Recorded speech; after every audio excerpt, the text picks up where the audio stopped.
তো আমরা একই বাড়ির হিম্মত আলী হাজি বাড়ির এক এক পরিবারের এক একজন আমরা একত্রিত হয়ে আমাদের যে আত্মীয়তার বন্ধন আছে সেটা আমরা ঠিক রাখতে পেরেছি। এজন্য আল্লাহ রাব্বুল আলামিনের দরবারে শুকরিয়া জ্ঞাপন করি, আলহামদুলিল্লাহ। আল্লাহ রাব্বুল আলামিন বলেছেন, ওয়াতাসিমু বিহাবলিল্লাহি জামিআ ওয়া লা তাফাররাকু। আল্লাহ রাব্বুল আলামিন আমাদেরকে বলেছে তোমরা একত্রিত থাকো, একত্রে থেকে আল্লাহ রাব্বুল আলামিনের বিধানকে আঁকড়ে ধরো, ওয়ালা তাফাররাকু, তোমরা পৃথক হয়ো না।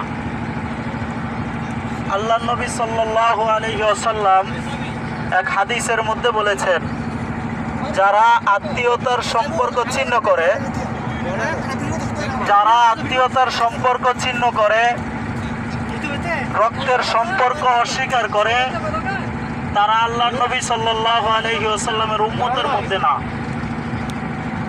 এজন্য আমরা যেহেতু আখেরে নবীর উম্মত, রাসূল সাল্লাল্লাহু আলাইহি ওয়াসাল্লামের এই বাণীকে আমাদের ঠিক রাখতে হবে। বাড়ির সকলের যে মিল বন্ধন আছে এটা চিরদিনের জন্য ঠিক রাখতে হবে।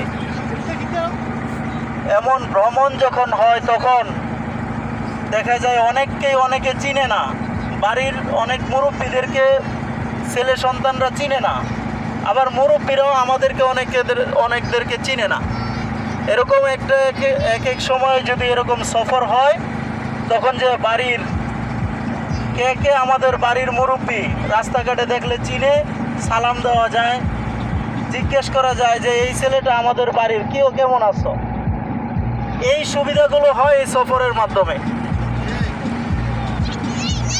আবার মুরব্বীরা আমাদের বাচ্চাদেরকে চিনে না, তো যখন সফর হয় তখন এই সফরের মাধ্যমে চিনতে পারে যে এই ছেলেটা আমার বাড়ি।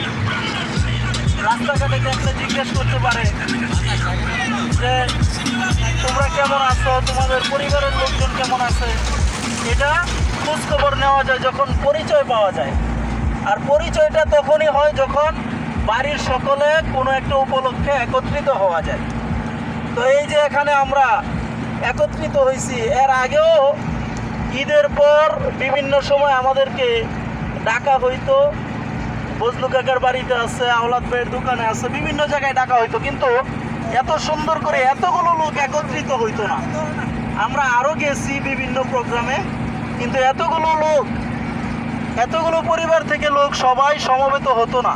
কিছু লোক হইতো যাদেরকে আমরা সবসময় চিনতাম।